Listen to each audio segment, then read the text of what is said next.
So I have situated your comments from the previous interaction one by one into a broader scheme of understanding and questioning.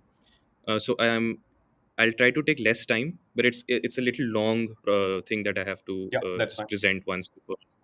Of course, when we talk about focusing on something, that we need to focus, given the enormity of propositions and possibilities that exist, it makes sense to narrow down our focus. Um, but why are we focusing on what is being highlighted only? Why is there a hierarchy or complete denial of alternative interpretations of things? And why should we focus on only certain points of commonality and not others? Uh, uh, I would like to know from someone who does not know this, the credibility of the source that guides that focus. For example, you mentioned sadhus, gurus, and shastras, but shastras being the primary focus, the primary authority. How can we reach to that understanding of the credibility of the shastras and the motivation to expand the scope of a metaphor to different interpretations is not to challenge the one that has been chosen, but to question as to why, when given the other options, this is the one taking precedence. It is just to illuminate any undercurrents that may exist without one's knowledge and affect one's decision making, even partially so. So, when I'm asking these things, it's not that I'm supporting any school. I don't even subscribe to anything. It is just that I'm asking from a layman's point of view. Yeah, So, to the just responding to few of the things that you mentioned last time, the first one being expressions that, let's say, he passed away. Um, I think there is an overemphasis to the credibility of intuition and colloquialism. For example, when we say he passed away, could arise from the oversimplification of complex causal relationships. For example, Aristotle believed that an object in motion stops because it has stopped being pushed. But the truth is that in an ideal case, like in vacuum, an object in motion will stay in motion once pushed. We just had to isolate friction, something that Aristotle did not even consider at that point, as he could not see friction. Similarly, the complex information processing mechanisms that may cause consciousness are not directly observable, due to which the absence of their consequent person may be concluded as a person having gone somewhere, leaving behind the body. Secondly, when we talk about Vitandavada in Chaitanya Charitamrita, you gave an example that the consciousness may be biased towards either denying or missing out certain aspects of truth. However, in another case, it may be biased towards accepting something. This is what I'm saying now. yeah, That in another case, it may be biased towards accepting something without it being one's own induction, phenomenological experience, or one's own understanding. So when we talked about the analogy of eating something, uh, not being in a good mood, so therefore being unable to relish what we are eating.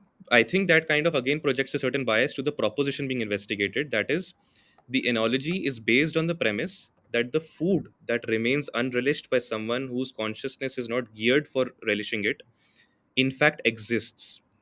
It is not conjured up or assumed, completely ignoring those latter propositions for the knowledge that the analogy seeks to represent, without giving any explicit reason as to why they are not being considered, other than the fact that the analogy tends to impose that construct. The projected property of undeniable existence of truth in the knowledge in question pushes the entire accountability of its perception onto the seeker's consciousness and into aspects about his consciousness that are not in his direct control. Further, to gain that control, one has to work harder in the same direction that is unclear to him, reinforcing the need and motivation to believe and follow things that are in question in the first place. Therefore, I believe that the act of accepting something as a valid analogy or metaphor to the truth itself in the name of knowledge is more like a belief, probably not an enhanced perception through the mind's eye, because it is not based on one's personal experience yet, or an inkling or an induction, but rather probably more of an eloquent indoctrination. Further, when connecting Simon Sinek's example to the shoe salesman, you helped us conclude that providing someone with too many options or too many things to focus on overwhelms them, which is true. However, the key is that providing someone with too many options at a particular time is what overwhelms them. In the shoe salesman case, the customer can in fact try all the shoes one by one, just two at a time, and then select from them. Moreover, the customer tends to select the final shoe based on his sense of aesthetics and understanding, not because it is prescribed unless there is some orthopedic issue. If I extend this interpretation to our case, we are just being presented by limited, we are not just being presented by limited options at a time, but rather the options seem to be limited in principle. If these options are expanded, then people may try different combinations and then suit themselves. As you mentioned, there are about 400,000 different types of people, and from my tertiary knowledge, I guess there are about 108 ways to the truth. Trying out options seems very important, provided that there are basic criteria of invariance. And I remember that you did mention subjective invariants across the consciousnesses of those who pursue authentic spirituality. But again, the example I think that you gave was a little belief based, like not worshipping Buddha. I was curious as to how does not worshipping Buddha, due to his not being mentioned in the Dashavatars for certain reasons, qualify as being a subjective invariant in the consciousness of those who are actually progressing spiritually, that is in the direction of transcendence of parameters. There seem to be some explanatory gaps in why certain things are the way they are told to be, and I think that over time, these hidden projections and gaps could accumulate and increase one's propensity of acceptance of, of presented propositions as true, as there are just so many of them and one after the other. As doing so might also be accompanied by feelings of solace and being part of something larger than oneself, effectively giving rise to a rhetoric of, of consolidating conviction towards something as an ultimate source of truth. Even if there are stages involved or provided, the level to which most people have reached, as I think you mentioned, are still within our parameters.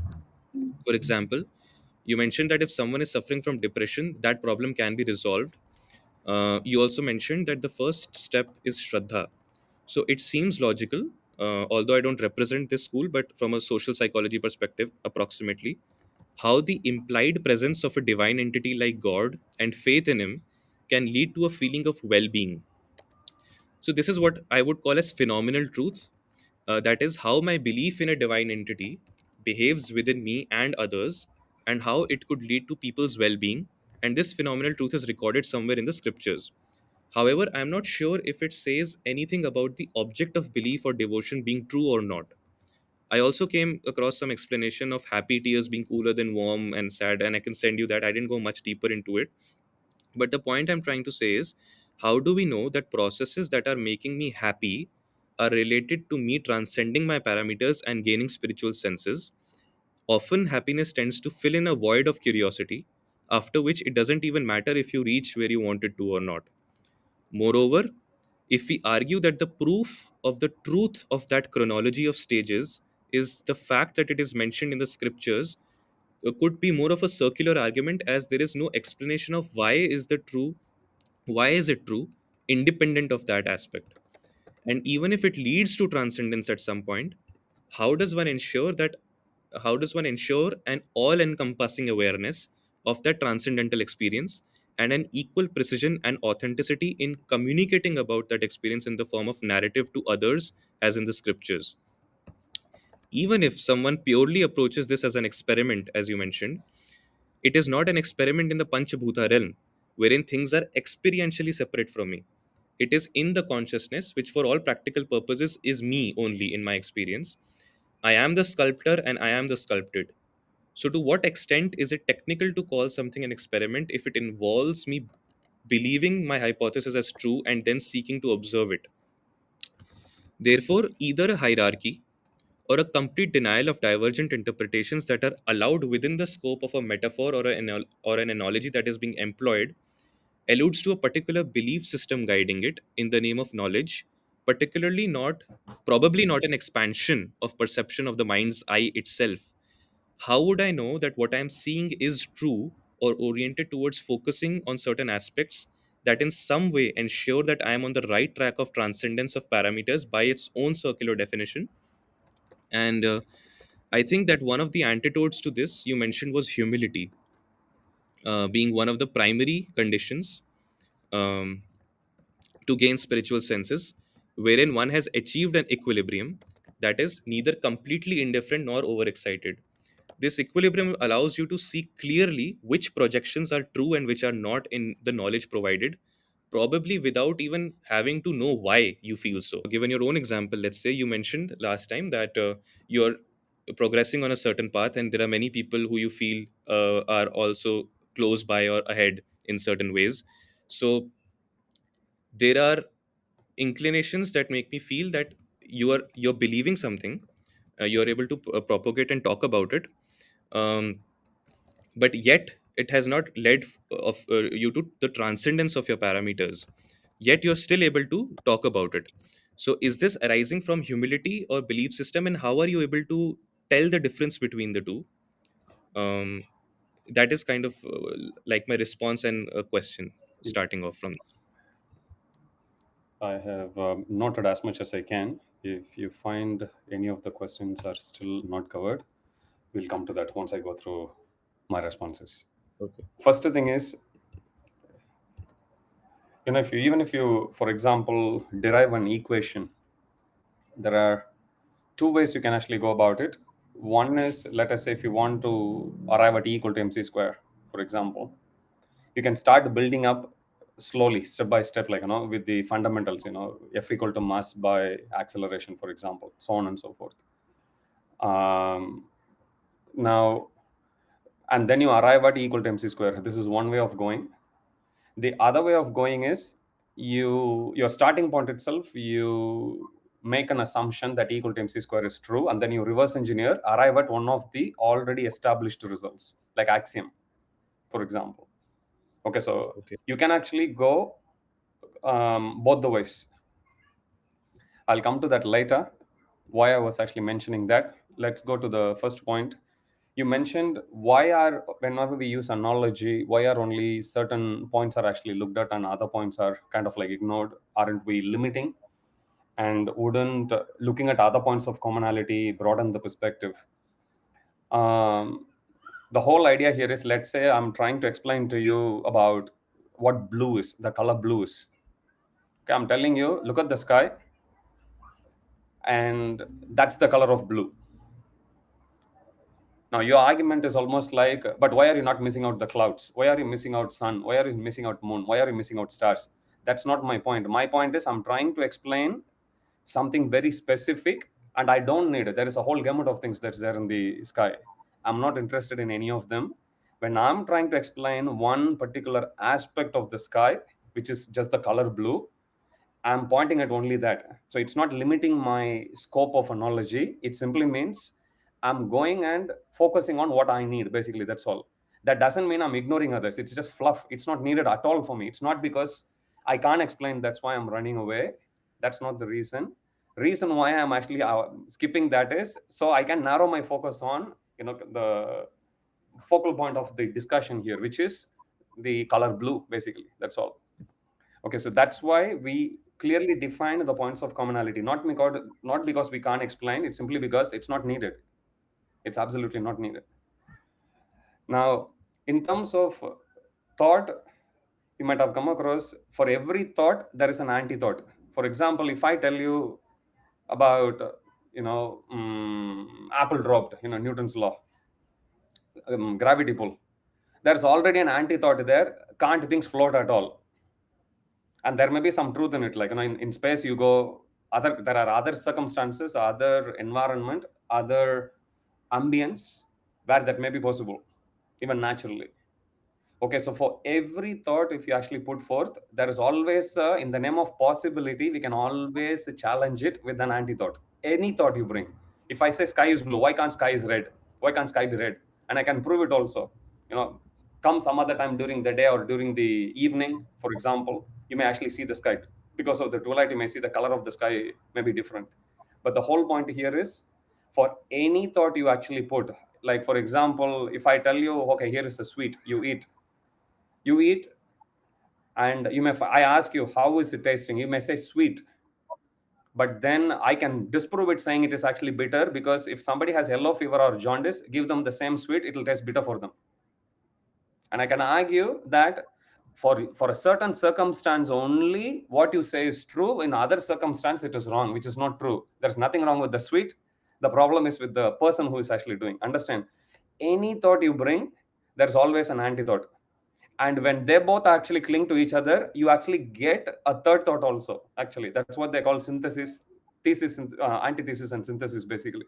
So in this case, to say sweet is like, or I don't know, some sandesh is sweet, rasgulla is sweet, and rasgulla is bitter. They are like there's one thesis, one antithesis. Synthesis is, then I actually clearly define the parameter. Normally sweet is actually testing this way.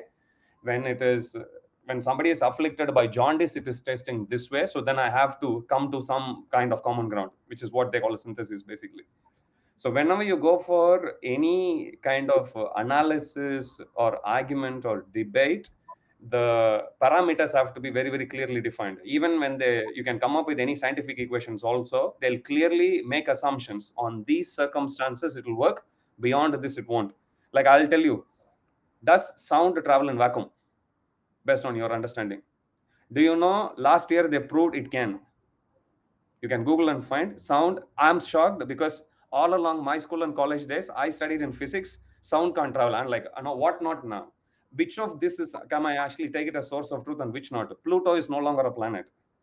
But then something's now that is okay. I can understand. But how can something which is a well-established fact with which there's like so many technologies are actually dependent, the fundamental principle they are disproving it and saying sound can travel in vacuum? You can actually find, and I was shocked. I was like, okay, how much of what I read in physics is actually correct now? I don't know. Okay, so I'm saying even if you take the modern tools, and you can't blame them at that point of time with whatever technology that they had, that's the kind of truth they actually arrived at based on certain empirical analysis or certain based on certain observations and experiments, basically. But then as the technology improves, they actually find, you know what, by the way, these principles work based on certain terms and conditions only.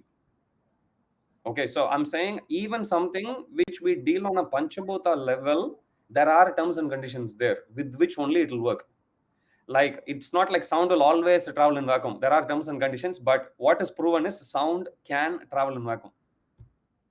Okay, I'll see if I can find that article. I can share with you. Sound can travel. They have already done experimentation. They have already proven also. Last year I read an article. I remember that. So I'm saying even something which is well within our physical realm, there is no well established truth there.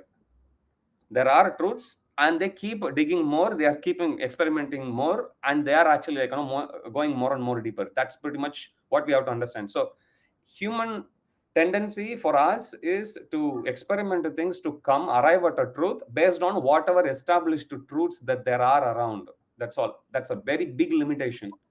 Because as much as we say there is talk about possibilities of like, something we may be missing out, let us not forget that whatever we accept as, extension of our possibility is also based on whatever we are already tried, tested, and accepted facts only. Okay, like for example, I'll throw this. I can. There is no one who had actually tested whether we can see with our ears. I can make any statement and say that possibility is there, but nobody has like, finished that possibility. Nobody has completely exhausted the outcome of such an experiment wherein one can see with their ears. Maybe, may not be. I can keep saying this maybe, may not be, even unto the point of even sounding like a lunatic for anything. Okay, so let us not forget, even modern science also goes based on whatever that is accepted, whatever that's been proven. That's what. And we can never come to the point where we say science has found a solution for anything, even something fundamental like, common cold. You can make $1 trillion out of it, but nobody bothers to do. They are making one blanket statement: anything caused by virus, there is no cure. Why? Now now they may find some cure sometime in future, but the point here is that even for modern science, there are very, very tiny areas only which they have taken and experimented, found the results based on, again, whatever technology they had, whatever established principles they had. There is still a whole gamut of things which is like, waiting to be uncovered. So in terms of the shoe example, there is no final shoe. I can argue, a person is going and I'm interested in something. and I'm saying, okay, bring these two. The person is bringing, and then he's saying, I'm not interested in this, I need another one. Then the person actually replaces one of the two which he already has with the third one, and then with the fourth one, and then with the fifth one. For the argument that, we are saying that, too many options may be overwhelming, that's why we are limiting. Fair enough. What if none of the shoes that are around is to my liking? Can I say shoe doesn't exist? Can I say none of the shoes are aesthetically pleasing? Definitely not. So I'm saying, when this is the point that's actually mentioned in the scriptures as Vidandavada. Vidandavada means arguing for the sake of arguing. Okay, so when I'm not sure about what I want, normally in the material realm, the way how it is accepted is that if you have two truths and neither of them are in absolute sense, you always go accept the one which is closest to the absolute truth. Okay, we don't go beyond that. Even if we talk about an approximation in mathematics, right? Like, 9.77777, what is the acceleration due to gravity? We say 9.8, but actually 9.777, it's not really absolute. Definitely not. Understand? So in everything, normal acceptance here is, first of all, as humans, we can never come to perfection according to scriptures on our own. It's practically impossible. In material realm, impossible. So scriptures clearly say that you try based on how much ever you can actually scale. And the again, another analogy that's given is, if you take a vast sky, a bird flies, let's say a parrot flies, a sparrow flies, and then an eagle flies. Now, compared to the scaling of height by an eagle, the other two birds are actually quite low, in comparison to that. But even eagle can't claim that I know everything. Okay, so scriptures do agree about the vastness and the infinite possibilities in spiritual realm. It does actually speak about it. But it also tells us, because the faculty with which we can realize that, be it in the current state that we are, or even in liberated state, the faculty with which we can realize the whole thing in its entirety, it's practically impossible. In fact, the only person who can actually do that is God. And the argument there is, scriptures say by definition, the very first word actually in Brahma Sutra, in Bhagavata Puran, is God means Janmadi Yasya Yataha, which means, if somebody asks what is God, forget about his person, Krishna, everything, put it aside. Let's talk surely from a functional perspective. God means he, or if you like, she, if you don't want to put gender, okay, or it. God means he from whom everything emanates. That is God. This is one. Forget about Hmm. this is something that's been accepted across all the schools, be it Mayavad school, even Sampradaya different, some Vishishtadvaita, Dvaita, Advaita, all of them they agree on this one commonality, which is God means he or she from whom everything has emanated. Understand? So only because the person is actually creating everything, only he is in a position to understand everything in its entirety. But none of the others, be it in a conditioned state, which is where we are in material world, or even in liberated state, when we go back, wherein we don't have the limitations of this panchabhuta anymore. Even in that sense, one can never come to say that I have realized everything in its entirety except God, because we are only but a tiny speck of that. Just like the eagle can still fly, eagle can say I have still scaled some portion of the sky. There is truth in it. To its capacity, it can actually do, and it can claim credit for that. Perfectly fine. Another example that's given is, there is a huge ocean or a reservoir of water. Each one of them, we carry our own vessels. Some may carry big, some may carry small. Depending on the capacity of each one, how much you can carry, you just dip it and you take the water how much ever you can. So here the possibilities are compared to this vast reservoir of water, and whatever means and capacity each one of us, to our extent, we can taste and feel it, about the nature of that.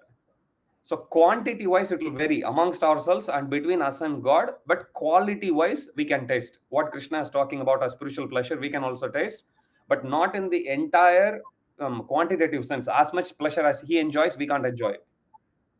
As much pleasure as he experiences, we can't, because we are tiny. But the same experience we can also go through, to in our own limited capacity. That doesn't mean we will feel something lacking, basically. Like, it's like, I have hunger, appetite, you also have. The capacity of food or for your stomach may be different to mine. Nevertheless, whatever I eat, I'll feel my thirst, and like, hunger is quenched. Understand? So to my satisfaction, I'll still feel full. But if you look at it from an absolute sense, it won't be, because your capacity is different to mine. God's capacity is unlimited. So, like that. So that's another point. Now, in terms of truth, again, going back to the shoe example, there is no end to the experimentation. Even I'm saying, let's go with the modern science also. Nobody can ever claim this is it. This is the ultimate. All your search ends here. Never can science come to that position, because there's always a possibility. And the reason why science can't come to that is, again, everyone knows we are working under a certain parameters only. Like, even the power to see is actually borrowed from sun. Okay, unless the light actually goes, hits on an object, comes to me, without a third source of light, I can't see. Just with my eyes on the object, I can't actually see anything. So even the power to see is actually borrowed. So everyone understands our limitation. Even our hearing range, what is that? 20 decibel to 20 kilo, 20,000 hertz. Yeah. 20,000, which is 20 kilo decibel, basically. Again, that range is limited. Smelling, that range is limited. So everyone understands the limitation with which we have. Qualitatively, we can actually experiment, definitely, yes. But quantitatively, nobody can ever come to say, I have come to the end of it. It's impossible.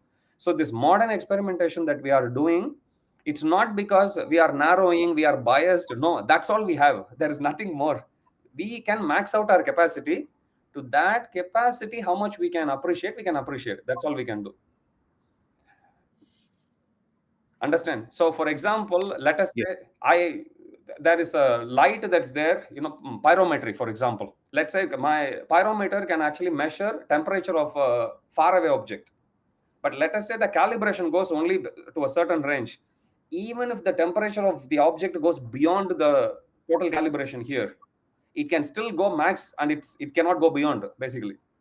So same way I'm saying, according to scriptures, the supreme is unlimited. God is unlimited. And I am, based on whatever parameters that I actually have, maxing it out. I can only do so much. Just like, they go for space mission, they do so many like, checks and balances, they do safety measures, everything they do. Now, can anyone claim that, like, it can never actually go as a failure? No, it's practically impossible. But depending on how much resources they have, they are trying. Okay, Chandrayaan they do, or even Elon Musk, he does whatever he does based on how much ever he thinks he can spend. Okay, this is the budget I can set aside for, this rocket, basically. With that, do how much maximum we can actually do for the safety measures, and that's it. If it blows, okay, we can build another one, basically. So I'm saying we are very, very limited, and this limitation will always be the case, because nature is unlimited. Nature is beyond us. So scriptures clearly, time and again, establish this fact. Qualitatively, we have same quality as the supreme God. And there is that confusion between Dvaita and Advaita also. When they say, I am God, there is some truth in it. I'm godly, actually, that's what they mean. But they try to equate themselves with God. But the fundamental argument against that statement, I am God, is, if you are God, why are you in this limited realm now? Now, the argument that's usually given for that statement is, oh, like, temporarily I got overwhelmed by illusory energy. This is the argument. You can study Dvaita philosophy. And then the counter argument to that is, if there is an illusory energy which covered your consciousness and because of which you happen to take birth here, that means the illusory energy has to be more powerful than you, which defeats the whole point premise that you are God. Illusory energy has to be God. Understand? So there is inconsistency there. So God is always God. God, if something else can actually supersede him or her, that means that becomes God. Okay, let's be clear Yes. there. So experimentation with the truth, there's no end to experimentation. Okay, there is, you can never come to the bottom line saying, I have done all the experiments and this is it. It's impossible. Which means no human can ever actually attain perfection. Whole life will go just an experimentation. Okay, so that part is something which scriptures allow, but within a certain realm only. Some people, they say, the whole spirituality is just seeking. don't you think there has to be some end game to it? If somebody goes for hunting treasure, what are you doing? I'm just doing treasure hunting. Okay, so then on what premise can you keep on, Mhm. pumping in resources? It cannot. Actually, there has to be some point of reference. Now, these symptoms of 9 stages that we are saying, these are the symptoms that we are at least heading on the right path. Whether I attain success in this life or next life, or I may not, it doesn't matter. At least I'm heading in a certain direction. And this is something that's been accepted pretty much along all schools of spirituality also. You will see. You take anybody who says, like, no, I don't follow scriptures at all. Even they will also agree about experiential exercise, basically. But the problem there is your experience may be different to mine. And what is the guarantee that, because many, I'll give you example, many of the symptoms that are given, for example, you shed tears of ecstasy. A madman in a lunatic asylum also sheds tears. What is it that's going to differentiate? Does that make sense? Okay, your hair will stand on end. You look at something passionate. Whenever I watch a 4 by 100 relay, I used to be a athlete actually. Whenever I watch a 400 meters relay, even now I'll get goosebumps. What's the difference? How can you prove that this is not spiritual? It's actually not spiritual. It's simply passionate energy, because the goosebumps goes down as soon as they cross the winning line. It goes down again. So the whole point here is, without any common point of reference, everyone can cheat themselves. I can give you one analogy that's given by Prabhupada's guru. He says, just a story to drive home a point. There was one circus company that went and set up a big establishment in a village, in the outskirts of the village, went around advertising and saying, you are going to see a magic which you have never ever witnessed in your life. Come and watch before you miss out on the opportunity. People started queuing up. So when they queued up, the first person was who's ahead of the line. He was taken in, and they closed the door immediately.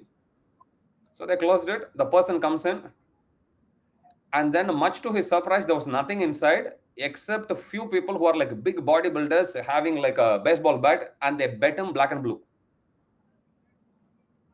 And then at one point, he feels like, when will they leave me out? Then they opened the back door, threw him out, shut it. Then they opened the front door again, took the second guy in, closed it, bet him again, opened the back door, threw out. Now, here is the interesting part. So, when he's threw out there's already a first guy who had a bad experience inside, correct? So, he's Yeah. there. Second guy is coming out also. He has also gone through that. So, when the first guy thinks it was only me who had the bad experience, second guy Mhm. actually had a good time. But actually, it's not. Both of them got beaten. Second guy thinks it's just me who had the bad experience. First guy had a very good time. And they wanted to check with each other also. So the first guy asked, how was the experience? Oh, it was fantastic, because he's too embarrassed to accept the truth. Understand? So naturally, if, like, normal human psychology is, let's say you hold a few things and you slip and fall. You may break the things which you held, but you would be least bothered about what you broke. First thing after you fall down is, you won't even check whether your bones are broken. You look around and see, did anyone notice? Okay, this is fundamental human psychology. So here, first guy goes through bad experience, the second guy goes through bad experience. First guy asks the second guy, how was your experience? He says, wow, it was ecstatic. I can't put it in words. Then second guy asks the first guy. Then when he says that, first guy was convinced that I was the one who had the bad experience. He had a very, very good spiritual experience. Second guy, when he asked the first guy, he also repeats the same, because he is embarrassed to accept the defeat. Now the second guy, when he hears, he also concludes that looks like they treated him well. It's only me who they treated me bad. Like this, every single guy who goes through that, they are convinced, except me, everyone had a good time. Something was actually wrong just with the way how they executed for me. Reason why he says this story is to drive home the point, unless there is a clear common standard of what spirituality is, what attaining success means, what is absolute truth means, everyone can cheat themselves. Understand? So this is the reason why it is actually said, it's not to limit, it's simply to safeguard one. Just like the whole point, why are we following GPS? Why aren't people following the same argument when it comes to jumping onto a car and driving somewhere? I can also argue GPS is faulty. Many times it's faulty, right? Because everyone except spirituality, that's why last time I mentioned, when it comes to spirituality, everyone is extremely prejudiced and biased. When it comes to anything else, everyone, before going to a movie, they'll look at a review. Even without watching a movie, they'll make a movie flop. In India now, they are actually debating that they should not allow online movie reviews at least for 2 weeks, because they are literally one after the other, all big budget movies are going flop. So everyone is going like this. Before going to outside, everyone is checking weather report. Before going to a place, everyone is carrying GPS. Before going to a tourist destination, they are actually looking at the tourist articles. But when it comes to spirituality, Alan, I want to experiment. No. How is that possible? Something you can see, you are using your due diligence, your critical mentality, which is correct. But when it comes to spirituality alone, you don't want any system. I want to experiment, and I want things, whatever that I attain to God, to be true. Or even if somebody or some shastras actually say this is true, that also I won't agree, because there could be another possibility. That is the end. We can keep on arguing unless there is one single source of truth. Now, if you don't like Shastras, fair enough. You propose some other source of truth. In the absence of you, if you can't, then in the absence of that, I'm going with this. Just like I try GPS. If there is not GPS, I will try for a street directory in a printed form. If that is not there, I would rely on some hand scribbled things by someone who actually tells me, turn here, turn right. You understand? I wouldn't be that dumb to say, no, I won't follow anything at all. I'll actually do it by myself. You can do. There is no, but I wouldn't call that the smart way to do things. Smart way to do is you learn from other people's mistakes. You don't need to reinvent the wheel there. Once Madhvacharya, he meets a Jain monk, and the Jain monk tells to Madhvacharya, I would like to debate with you on spirituality. So Madhvacharya says, sure, we can. And then he says, I'm going to base my arguments on Upanishads, which is a branch of, if you like, a branch of Vedas. What is the basis of your argument? Then he says, I don't have any scripture. Then Madhvacharya says, you can even pick out any scripture of Jainism. We can argue based on argument on that. He says, no, let us argue freely. I can argue. You can also argue. Let us not refer to any scriptures at all. Madhvacharya tells him, see, if that is the case, there is not going to be any end to an argument, because any statement you say, I can say it is wrong. You can neither prove or disprove my statement. And we'll keep on talking in circles without coming to a conclusion. So he says, I'm basing my argument on this. You go home, find out what your scripture is, and you come with your scripture, and we can debate based on that. There has to be some basis. Even if you play a game, there is some basis rules. It's not limitation. Nobody says, why are you limiting the possibility in soccer? Why didn't anyone argue about touching the ball with hand? We accept, because we understand, in order for anything to be achieved in this world, you have to define what is a win. You have to define, like COVID time, the win was if people can actually become immune to the virus, basically. That's all the win is. Nobody worried so much about how many dosages they take. I mean, they did, but not so much. That's not how they defined win. Nobody worried about weight loss. Nobody worried about even the side effect, actually. COVID hand, nothing.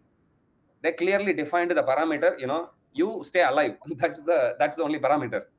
Like that, anything you actually take, there are clear parameters there. Only in this terms and conditions will this one actually work. Next point, Buddha. I never said Buddha is not a Dasavatar. Buddha is a Dasavatar, but Buddha is not worshipped by Yes. others because he rejected the Vedas. And for the same Sorry. reason, explanatory gaps. I like that word, but let me throw light that will actually give you another perspective about that. If I go to kindergarten and I actually tell them, you know, you can't, like, let's say 4 minus 3 is, like, kindergarten, year 1, year 2, they will say 1. Then if I ask 3 minus 4, then they would be teaching them it's not possible. Why it's not possible? Because you have only 3, you cannot take 4 out. Now, same high school, if you actually come, 3 minus 4, we are taught it's actually minus 1. when it's not explanatory gap, it's only their capacity is only that much to understand. They have just learned alphabets, so we are training them. Don't worry about so much. Treat it more like a black box for now. Anything beyond this realm and within this scope, you understand whatever that from which you are taking has to be bigger than how much ever you are actually taking out. This is all we teach. It's not explanatory gap. It's because they simply can't handle that. Mm, all encompassing experience. There is nothing called all encompassing experience. As I said, that is possible only for God. It's not possible for us, but for my capacity, I can actually go. I'll final point, humility. Humility, whichever Mm. way you like to define, humility is not a spiritual concept. Like, for example, if I go and attend physics class, there is some humility needed for me to accept that the guy who is coming to teach has got something more than what I have, something more than what I know, and I'm going to accept. This is humility. Okay, when I get on board on a bus, I'm going taking a seat on a, like, at the back. I'm not going fighting with the driver that I'm a better driver. There is a certain humility that this guy knows what he is doing. He's more skilled. Same thing with flight. Same thing with everything.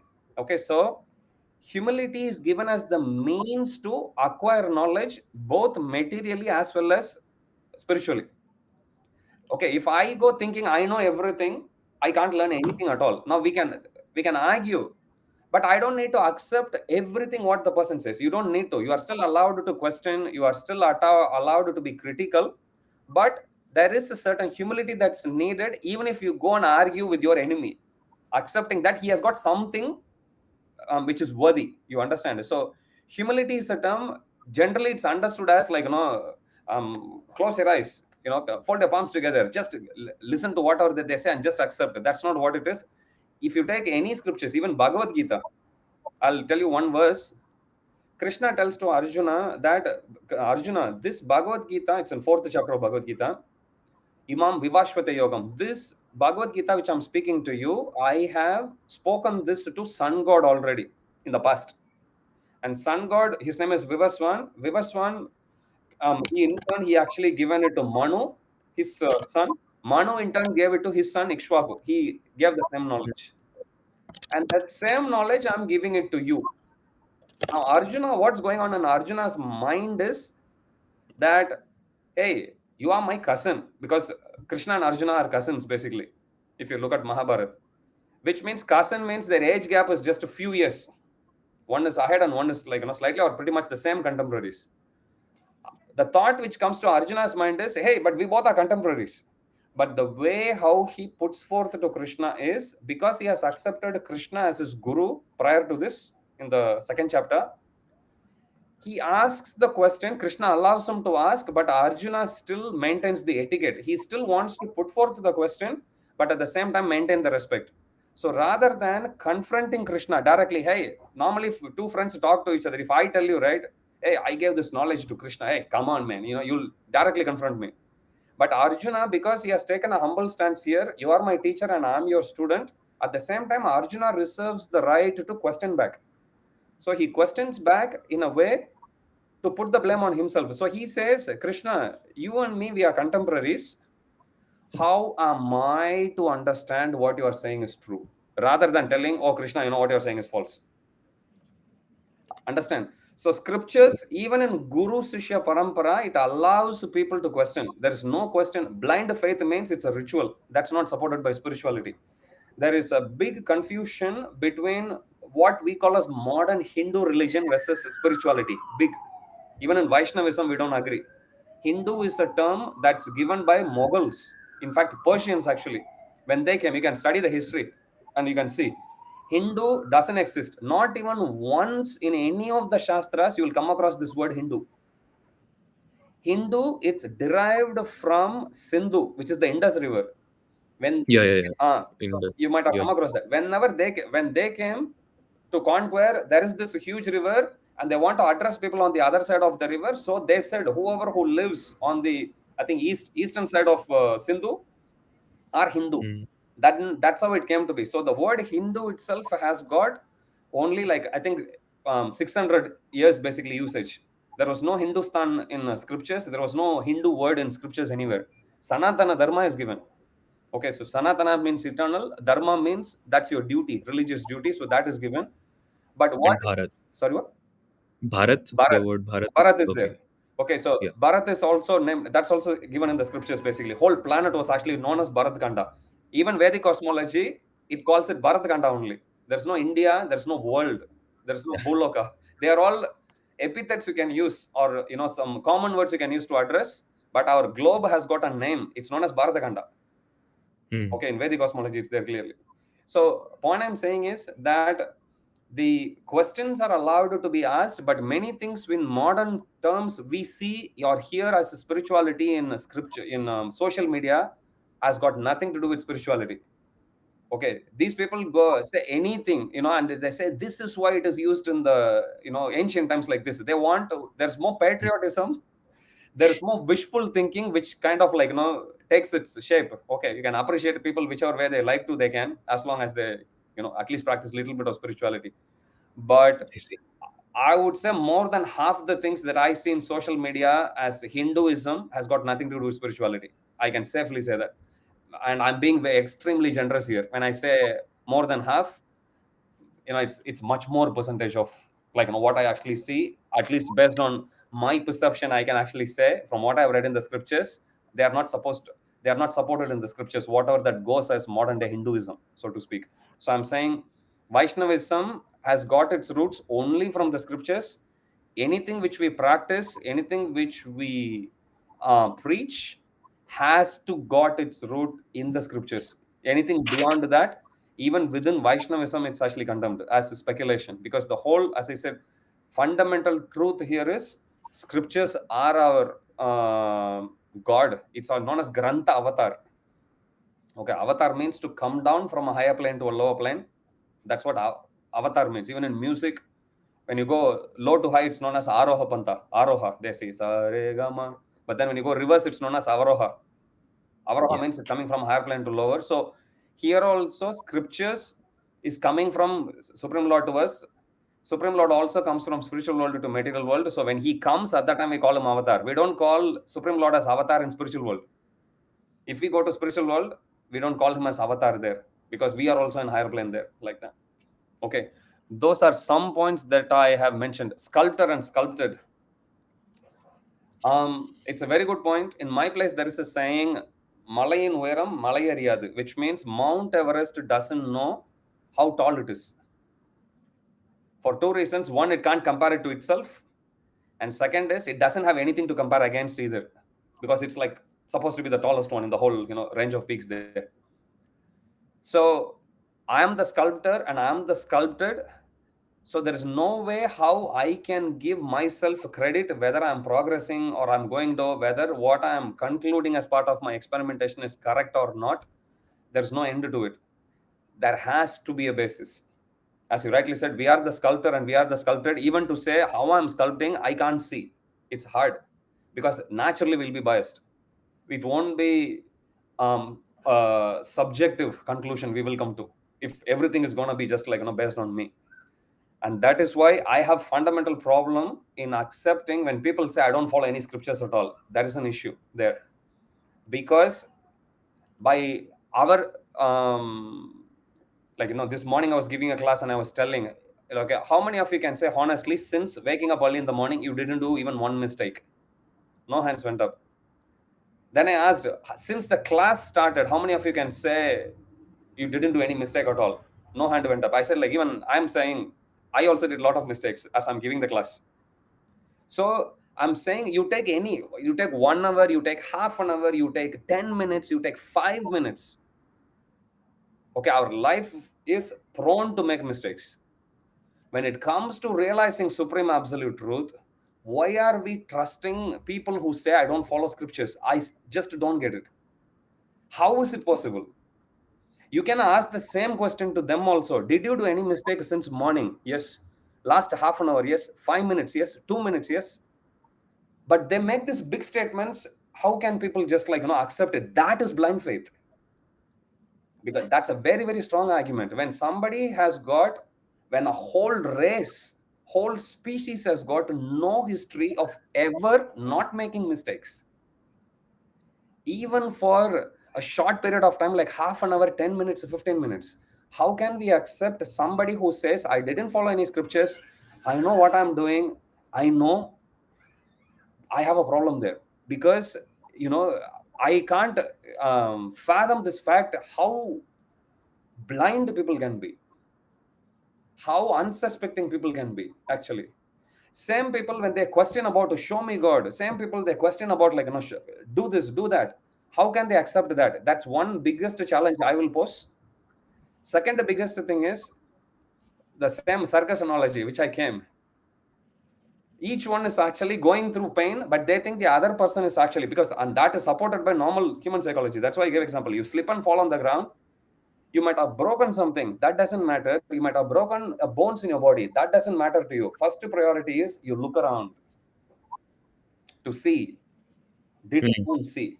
Second thing, as soon as you get up, is before you even check your body, you will actually wipe off the dust, because you don't want any kind of sign that you had actually fallen down, that you have gone, like, done mistake.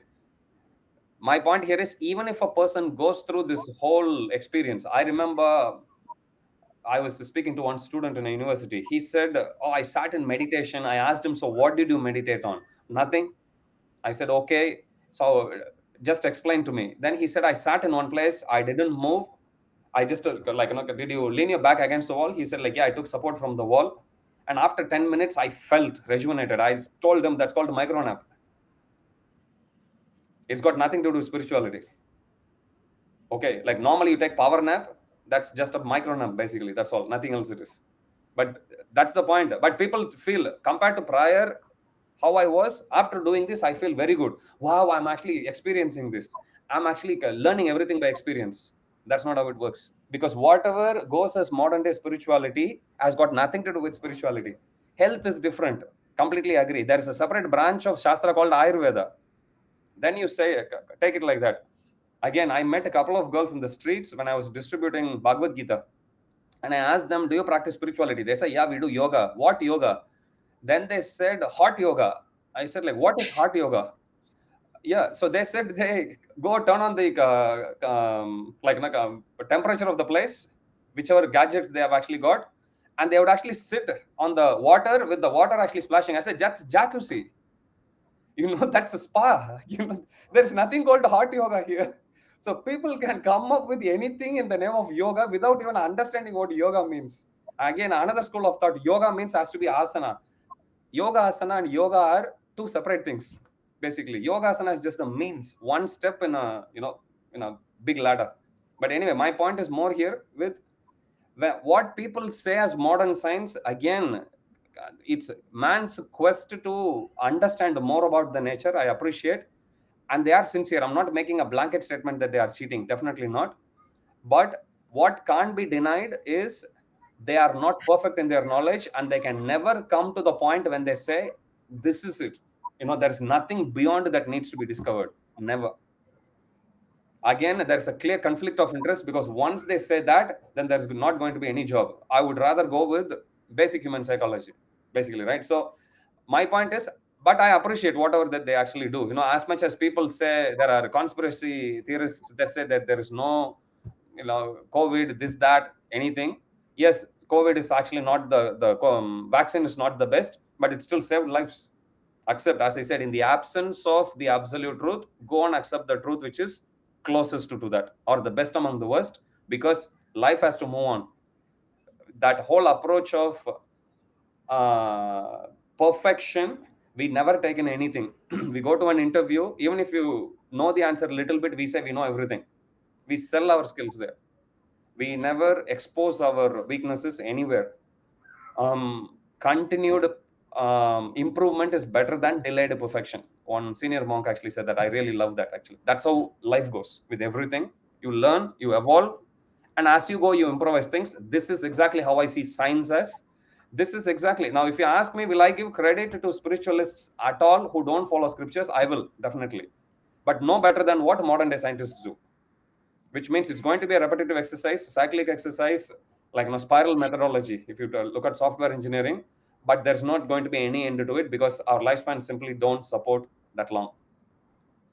Whereas what is more smart is go to the absolute source of truth, take knowledge from there directly, and then do. To me, I would go with that. Just like, and that approach is same as what I actually take when I use GPS, when I watch a movie, when I go to a restaurant, I read reviews and go, because I want to actually understand.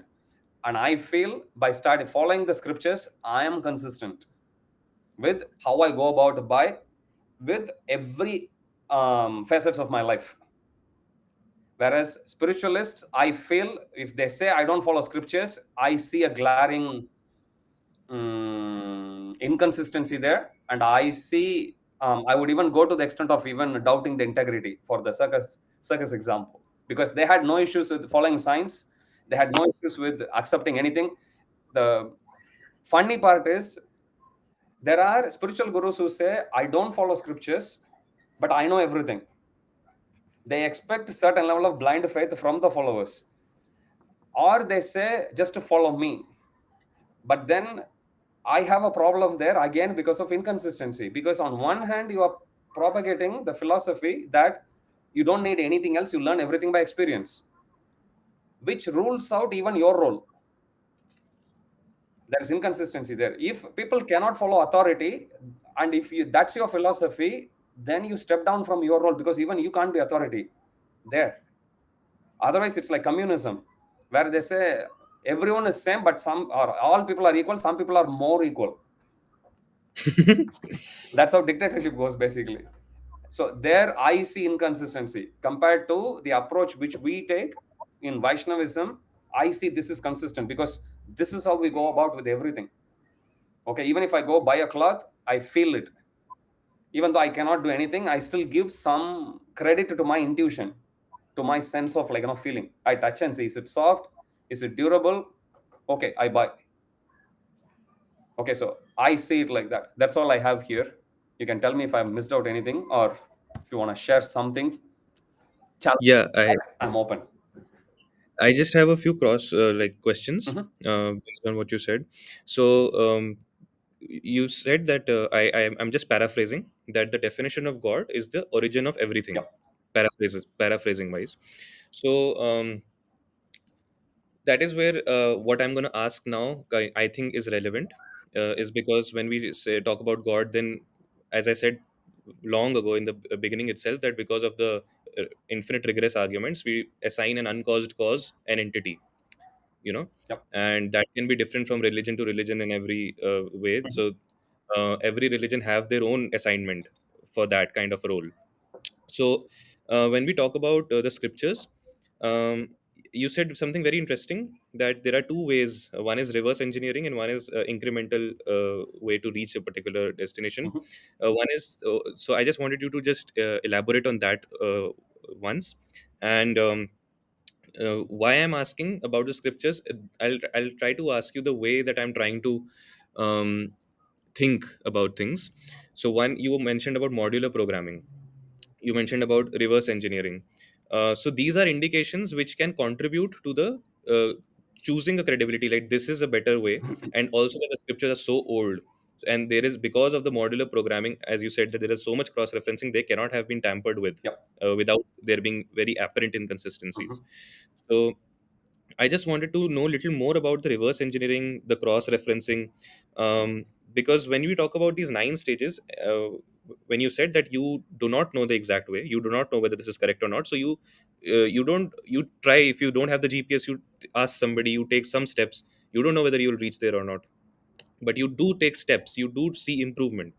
So this is something very related to one quantum mechanics assignment that I did long time ago, in which you mentioned a very important thing: paucity of time.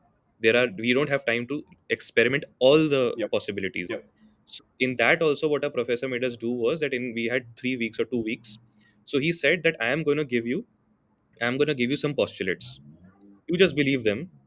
This is how it is supposed to be done. These are the stages you will reach, and this is the end output that I want you to reach, which is the insight that mathematics has a predictive potential that may exceed human intuition sometimes, whereas in which you would expect a certain probability outcome, but mathematics will tell you the exact probability outcome, which will be against your intuition, but will be experimentally validated.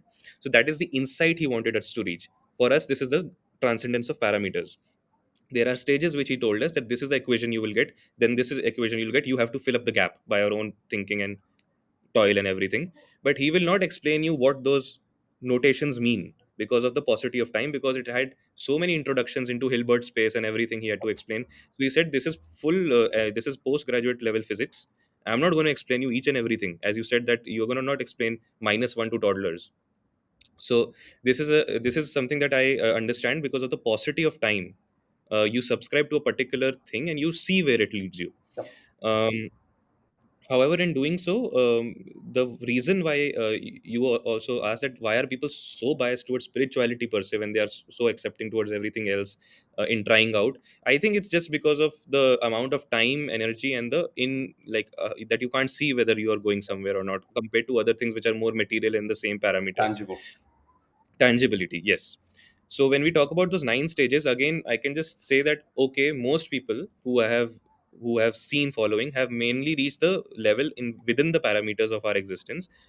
I have not met somebody who has followed this and reached the transcendence of parameters. So it is only my belief that this is a linear path. These aspects could be ends in themselves because of the belief in something greater. So when I don't know if I understand your reverse engineering properly, but you mean that if I believe in something and then I see certain results which are true objectively, I can say that what I believed was true.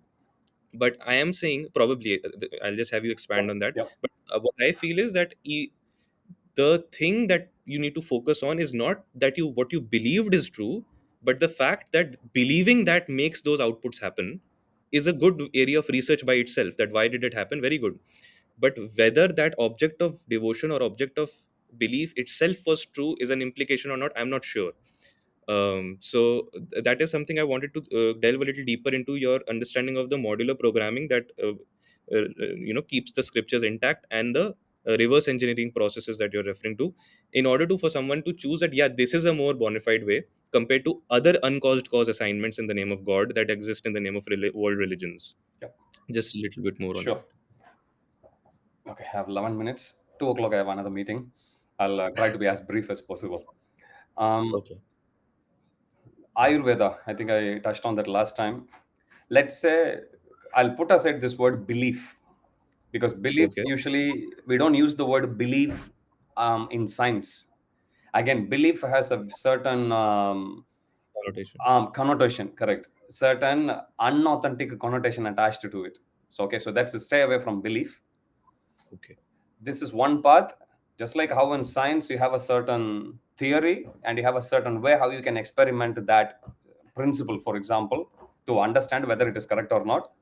Likewise, in spirituality also, that's why I'm using this, let's say Ayurveda. And if somebody goes to an Ayurveda doctor had mastered in two things. One is the content of the Ayurvedic scripture itself, point number one. And second is putting into practice some of the principles either in their own body or over a period of time being an apprentice they have actually gained through that experience, how much ever they can actually put into belief or put into practice rather. Exactly same as let us say there's a policeman who's actually taught how to protect the citizens, 20 different scenarios, but in his lifetime he has come across only 10 so far. So he can claim expertise in those 10, and the other 10, it's still yet to be explored, but he's still an authority in one sense because he has actually got the theoretical knowledge plus he's trained, certified in that. Same way in Ayurveda, somebody may have so Ayurveda doctor means they know about the Ayurvedic scripture and they have also practiced it. Okay, so they have both. It's not just the theory or not just something totally speculated. Okay, they have got something where they have married both, and now a patient comes to them and they are saying, okay, I have an ailment. First test which the Ayurveda doctor will do is first they'll test the pulse. And while they test the pulse, based on whatever knowledge that they have gained by studying the scriptures based on their experience, forget about even their experience, just with the scriptures here we talk about. Based on the Ayurvedic scripture, they'll test the pulse. Based on that pulse, they will actually decipher, okay, this is what the person's ailment is, but they will cross check by asking them few questions. Are you getting appetite? Are you getting loss of appetite rather? Or are you getting proper rest? How is your digestion? So they've already, based on the pattern match, if this is how the pulse is going to feel, it means this is the ailment. But let us do a second check just to be 100% sure. So now they will actually ask them the questions: how is your digestion, how is this, how is that? Based on their answers, they'll go cross verify and they'll say, yes, based on my initial diagnosis, I predicted this is what it is, and all the symptoms which they say they are going through is also matching the symptoms for that. Okay, they'll nail it and they'll give the medicine. Okay, so here, the when I say reverse engineering, initially they have already tested the pulse and they have come to the conclusion. This is what it is. Now, how can I verify whether my conclusion is correct? I have to go to some other commonality of something, because here I'm predicting something. This is because the cause is not still ascertained yet. The cause of the ailment is still not ascertained yet. Correct? Which is like the final step of your equation in your derivation. Basically, when you derive an equation, you are going to the final step. Equivalent of that is, I have sensed it. Okay, I've already come to the final step of the whole derivation. This is the concluding equation. Now, by the way, let me reverse engineer and see how the steps that I've actually arrived to come to that point is correct. And that they actually ascertain by asking them the questions. How is your digestion? How is the symptoms and everything? When they say, now they have started from the end point and they have worked their way backward and come to the beginning, which means, converse, modern science, it will say, if first you ask the symptoms for the people, the person will actually go, they'll do blood test, they'll do so many other things. Then based on all those symptoms, you then arrive at, if a person has got all these different symptoms, possibility is, the person has got influenza, for example. Same thing, but in Uh, Ayurveda, it works the other way around. Simply checking the pulse, they go and ascertain this is influenza. But how can they be 100% sure whether this is influenza? They actually reverse engineer. Reverse engineer means they can either ask them the question directly, you must be having sneezing all the time. Is this so? Yes. Okay. You must be having this. They can actually go all the way back to the starting point. So in scriptures also, it is actually given. If you take it, I used the Ayurveda here, but if you take anything, let us say I'm feeling depressed now. Now scriptures say chant mantra. Okay, manatrayatiti mantra. Mantra means that which pulls the mind up. This is what by definition mantra means. So you take this mantra, which is the medicine, and there is a prescription also. How many rounds you have to chant, or how many malas you have to chant, how many. So there is a medicine and there is a prescription. You take this, and when you follow this prescription, you ask the person, okay, keep writing the symptoms how you feel today. The person writes down. Tomorrow you wake up, go through the same motion and see how you feel. Write it down. Write it down. When the person is actually giving them this tool to practice spirituality, and the person is practicing, even writing down the symptoms, what they actually feel over a period of time, let's say 10 days, 15 days, 20 days, they actually start writing, actually, you know what, I feel very light today. I don't feel any friction inside and I feel light. Okay, fine. So now this is the proof that mantra works. Now, how can I actually understand whether this is science now? I can take the same thing, you bring any person who has depression, and I tell them, look, this medicine will work. How quick it works depends on how attentively you can hear the mantra. That's the only criteria. However, even if you do inattentive, chanting, definitely one thing that I can guarantee is your mental health on day one will be definitely, or mental health on day 10 will be better than your day one. Day 20 will be better than day 10. Okay, and I'm able to repeat, I'm able to observe, and I'm able to apply this to anyone and everyone. Okay, then it got to be science. This is the argument, basically.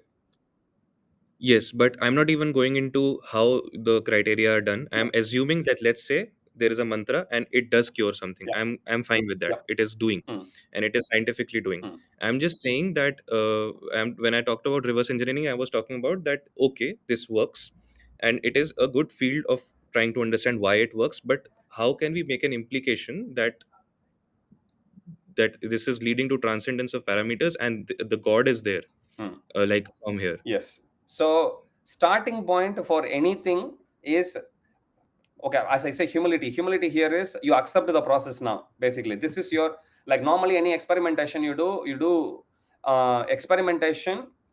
First you perform the experiment, then you observe the results, and then you come to a conclusion. What do they say? Experiment, observation, inference. Basically, you Okay. infer the results and then you come to the conclusion, basically, right? So, in terms of God realization, one of the symptoms that is actually given is, if somebody is on the proper path of realizing God, then these are the symptoms or these are the experiences they will actually go through. But these experiences won't be randomly accrued. You have to follow this process, and when you follow this process, you will actually experience these steps. If you experience this, just like the same thing I actually said in terms of getting rid of depression, if I tell you I want to realize God, here I'm telling depression as one of the problem, correct? Forget about depression. Prior to that, I used Ayurveda as the example. Forget that. Now I'm coming to one other student who says, look, I want to realize God. Okay, fine. Here is the prescribed process.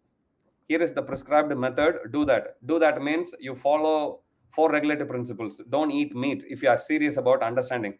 There are certain rules and regulations that are there, which is what we call parameters in spiritual parlance. Okay, so you don't eat meat, don't intoxicate yourself with any caffeine, anything, no cigarette, no alcohol, nothing. Don't intoxicate yourself, because you are gonna purify your consciousness, spiritualize your consciousness. No meat eating, no intoxication, don't gamble, and don't have illicit sex. Because people sometimes ask, monk, you don't have sex? No. What about masturbation? I said, dude, that defeats the whole point. If I masturbate, then what's the whole thing? But I always tell them one knockout argument. They say, what's wrong with this? Even if you masturbate, what's the problem? There's no lady involved there. I said, that is okay. I tell them, try masturbating without thinking about the opposite sex, or without corrupting your consciousness. You can't. I show you a picture of Krishna, you can't look at the photo of Krishna and keep masturbating. Impossible. I've challenged that. Okay, so the reason is, each one of this, they have a direct effect on your consciousness. Without corrupting one's consciousness, you cannot even masturbate. Forget about having sex. Converse is true. If you abstain from sex, that means your consciousness will be in its purest form. The whole idea here is, you want to raise the consciousness to a higher possibility there, which means the more you actually engage in lower pleasures, more your consciousness is going to be ground within this body only. You look at any lady, you will see them as a sex object only. Your consciousness has been pulled down completely. What mantras will do is, two things it will do. It's almost like, let's say I have a balloon. If I want to make the balloon floater, higher up in the sky, two things are needed. One is I have to fill it with helium, just a crude example. Something positive I have to do, I have to cut down on something negative also. If there's a rope that's tied to something heavy, it's not going to let it fly. Okay, what is, people may argue, why can't I keep on filling helium? It will come to a point when it can lift anything. Good luck with that. The smart thing to do is, you keep filling helium, but at the same time find a means to cut this. Okay, then you will get instant results straight away. Spirituality also same thing, it works. Four regulative, there are do's and don'ts. It's in Sanskrit, it's known as yama and niyama. Yama means the don'ts. What are you not supposed to do? There's only four things. Don't, no meat eating, don't eat meat, no intoxication, no gambling, and no illicit sex. So this is the don't. What is the do? You chant mantra. Now this is the parameter. If somebody does this, irrespective of whatever state that they are in, what scriptures guarantee is, they can. And if they tell, my problem statement here is, I want to realize God, I want to know whether God exists, and I want to realize it. Fair enough. Do just these two. You follow four regulative principles and you chant the mantra. It will actually lead you to the higher realms of transcendence, higher realms of consciousness. How can I actually understand?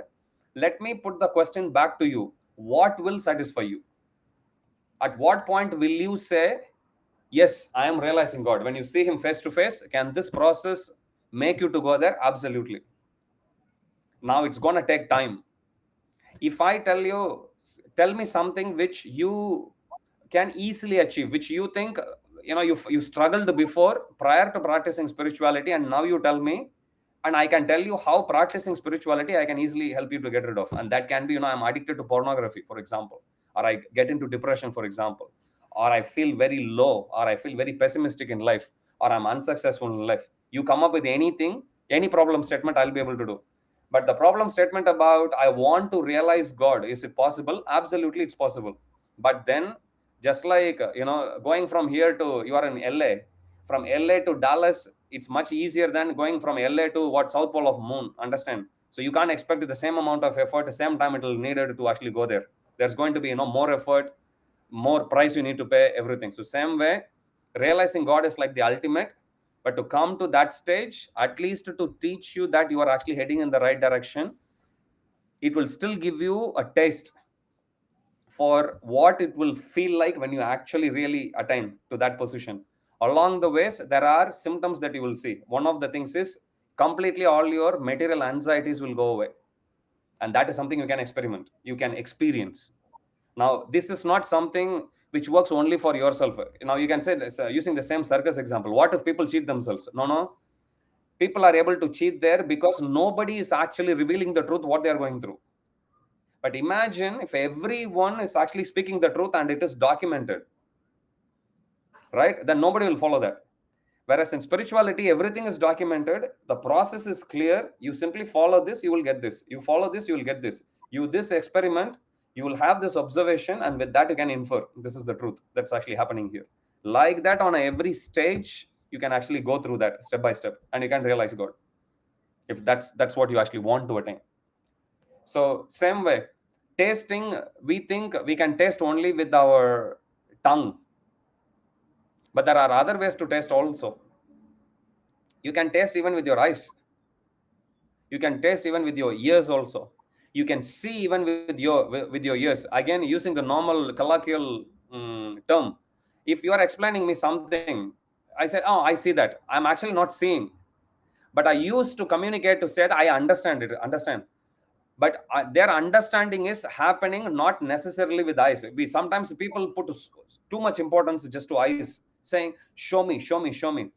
I already gave example of microscope, but I'm saying even in colloquial sense, when somebody says, forget about the video. If I'm speaking to you, if you understand something, you'll say, yeah, I see that. So there are ways to see. Likewise, there are ways to realize God also. We think realizing God means it has to be through eyes only. No. Food is also given as one of the things, food that is offered to Krishna. We call it prasad. That is also given as one of the things how you can taste God. You can taste God. You can hear, you can see God through your ears. Okay, now these are not metaphorical terms which I'm actually saying. It is possible, but to develop that level of perception takes time. But you start with this. What is easily realizable is, currently we are stuck in this body and we feel many things we are like so depressed about. All of them will go away as the very first effect. This is the very first effect of practicing bhakti according to scriptures. Kleshagni, it's given. Klesha means any kind of material anxieties. Okay, they will get wiped Okay. away, wiped out straight away. And that is something people can practice, people can realize, they can feel it straight away. Now, again, for argument's sake, people can say, oh, it may not be the my mantras may not be the cause of my getting free from anxiety. It could be through something else. There is a Bengali proverb, Prabhupada often quote. He would say, tell me one thing which a goat doesn't eat, and tell me one thing which a madman won't speak. Okay. See, as I said, tears. Even a guy who's a schizophrenic, he will also shed tears. Now, you can't compare these two tears to be the same. He may also be seated in one place. You can't call him yogi straight away. Understand? He may Hmm. also be eyes actually drenching his clothes. You can't call him having, greatest level of transcendence. No. Modern imitations, So, many people go with that, thinking, I'll understand more about spirituality just with these symptoms, but I want to follow any proper source. Again, there is a problem. These things are all imitable. Very easily you can imitate. So this the mantra, can I do it uh, by focusing on the mantra, but without any belief associated Yeah, with you it? don't need to. Can I? It will work. 100% it will work. So Sound vibration alone will work. You don't need to have any belief at all.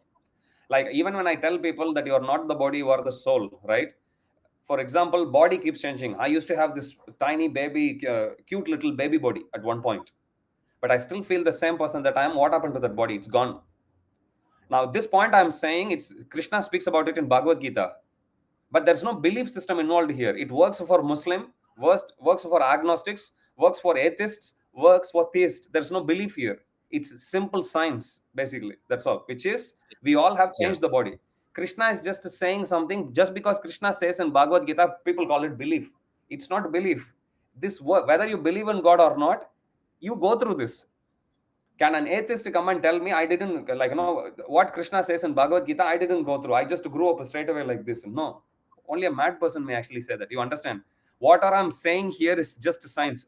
That's why I said I don't um, I don't entertain the word belief in spirituality, because belief means then the whole credibility goes out of the window, correct? So yeah. that actually, like, there was a time in my life when I had practiced atheism, like deliberately I'll go with my parents to temple, but I won't worship God. But one thing which I can't deny is, what is it that when I go into that kind of sacred space, why is it I'm feeling light? That is something I couldn't figure out. In fact, in many ways, that's what led me towards path of spirituality. There's something there inexplicable. Nobody is telling me anything. I'm going there not looking at God. I'm saying I want to come. Like, my relatives would chastise me. I would say, like, no, I'm not coming, but I'll come to temple. Why? I feel nice. And that is something I couldn't figure out why it is happening until I started to practice it properly. And what happens is, the reason why it is like that is, any place you sit in your home, you chant the mantra, even after you leave the home, you may vacate the apartment and you go, the effect of that will be there in that space, because you have built a cocoon there. It will be there. It's a subtle cosmic energy, but it will stay in that place forever. Because spirituality means it has got no end to it. That's the whole idea of spirit. Spirit means no time and space concept there, basically. Okay, then it started to make sense. All right, which means if I do the same thing even in my home, in other places, it is still possible. However, doing in consecrated spaces, it's much easier, because there is a certain process with which that whole ambience is created. So it becomes much more readily available, basically. That's all. Just like, why do people go to stadium, cricket stadium, to watch cricket match? They can watch the same thing sitting in home, like Foxtel, whatever, CNN, whatever, they can watch. Hmm. But people go there for experience. That you are not going to get sitting in the comfort of your home. For that, you need to be in the midst of things. Same way, it's not impossible to create that level of, like, the energy level wherever you are, but it's going to take that level of effort to do. But something is there already available, just to go there and, like, make you take advantage of that, basically. Just like if I have to cook food for 100 people, I can cook with even a coke can. It's just that it's going to take 200 days to cook. There are smart ways to do, which is, okay, get a decent sized vessel and start cooking, or use a bread pan or something. Be a bit more smart. Same way, what we are talking here has got nothing to do with belief. Okay, what Krishna says in Bhagavad Gita, there's not even one place where he said, believe me. Don't you believe me? I'm your friend. Krishna never says that. Krishna allows Arjuna to question him, to challenge him. Krishna tells him also, you can actually use your inductive method. तव बहुनेतेन किं ज्ञातेन तवार्जुन विस्ताभ्यहमिदं कृष्णं एकांशेन स्थितो जगत्. Last verse of 10th chapter. Krishna tells Arjuna, hey, look, I've been telling about myself, but let me tell you this much. With a single fragment of myself, I pervade and support this entire universe. Now you use your imagination and you figure out how powerful I must be. Krishna allows Arjuna to question, to use his imagination. Krishna allows Arjuna to. Krishna speaks about atheism also in Bhagavad Gita. Second chapter itself, he speaks. Even if you don't believe in soul, you still have no reason to lament, Arjuna. you can still kill the people, because our experience around in this world is anything that gets destroyed, a new life comes out of that anyway. Okay, so if something has sprouted from this chemical composition, it will go down again, it will come out. So you don't have no cause here. You can still go ahead and kill them, no problem, like that. So if you read Bhagavad Gita, especially Gita, I wouldn't call it as bhakti literature. It's not, because it's a book on yoga, for all different types of yoga. Krishna speaks. There is a whole chapter on karma yoga only. Third chapter. There is a whole chapter on jnana yoga. Fourth chapter. There is a whole chapter on ashtanga or hatha yoga. Sixth chapter of Bhagavad Gita. Krishna speaks the yoga ladder in the first six chapters. And then Krishna says, by the way, Arjuna, there are these different options. If you ask me, my recommendation is you practice bhakti. And then he gives the reason why. And to convince that, he speaks the middle six chapters. And one of the reasons Krishna says is, Tasyaham sulabha partha. This is the most easiest way to do. Because if you have to sit and do meditation, it needs, not everyone can do. Not everyone has that kind of knack.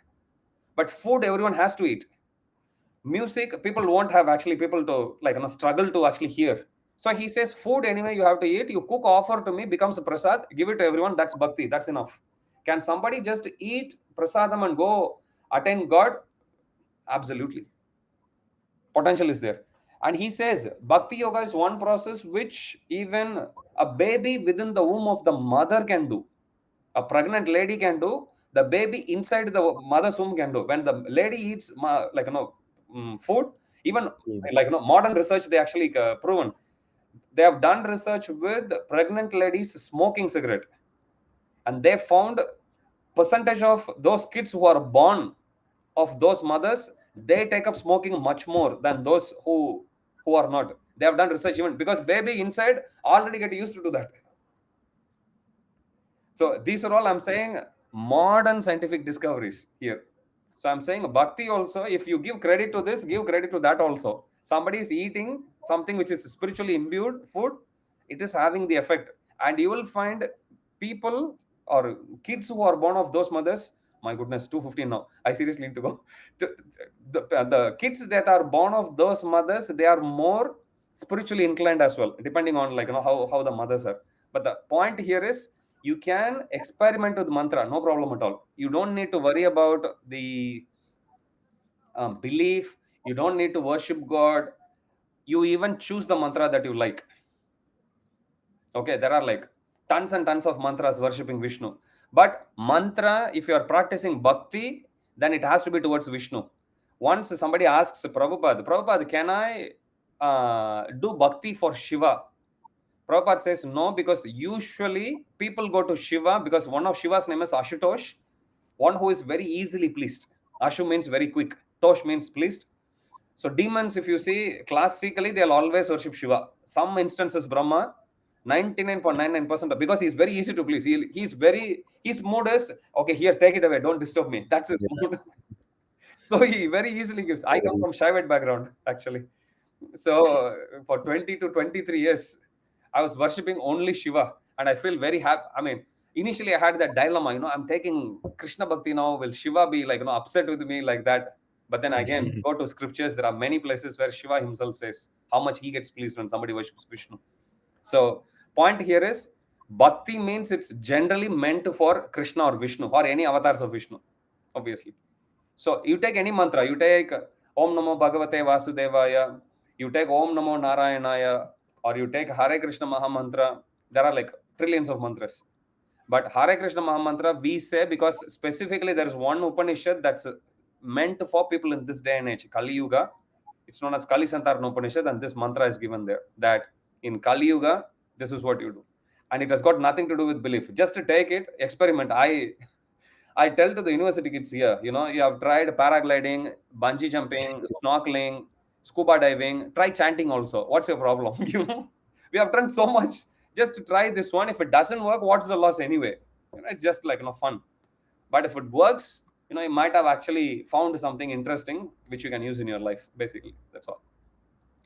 I seriously need to Thank you, run Prabhuji. for Yeah, thank you another one. so much. for your time. I was just, you already answered one of my last questions, which was about what motivated you into getting this, and what was the hammer on the nail that now, yes, I am going to do this for years together, Yep. given whatever is coming at the cost of it. Yep. But just lastly, do you have any feedback on the way on this inquiry that we have done in the past meetings, including this one?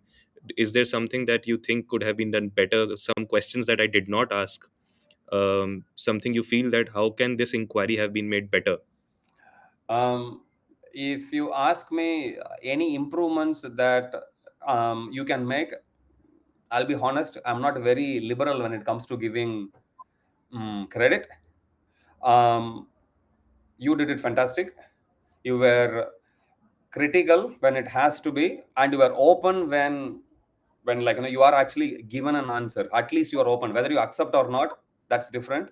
But at least in the way how you are actually driving, from what I could actually understand is you are interested in spirituality, but not based on belief system. It should make sense to you, and it has to be something which is ideally tangible, something which you can feel and experience. Basically, that's how it came across. Your questions, everything is okay. I'm open for it. I'm not for or against. I'm still sitting on the wall, but just I just want to understand how, without me getting into that belief system, how I can still give myself a chance to just practice and see, just to explore. So I can definitely say, your questions came across with that sense of openness, definitely. So I don't see, I can't think of any place where I thought, no, you are you are either for or against. Even now I'm saying you are still not for or against. It's still like, okay, I'm still open for it. Okay, mantras, can I actually just take and practice and see? Yeah. Thank you, Prabhuji. Thank you so much. Thank you. Thank you. Hare Hare Krishna. Krishna. Hare Krishna. Have a great day. If one chooses to practice a mantra or any other spiritual practice, it's important to be mindful of a few psychological tendencies. First, because attention is a limited resource, you might unconsciously expect a return on your practice, whether in personal transformation, clarity, or even mystical experiences. If results don't align with these expectations, you may start perceiving patterns that aren't actually there, or start rationalizing contradictions instead of reassessing them. When confronted with insights that challenge prior beliefs, resist the urge to reshape reality to fix into your investment. Instead, allow truth to naturally evolve if it has to.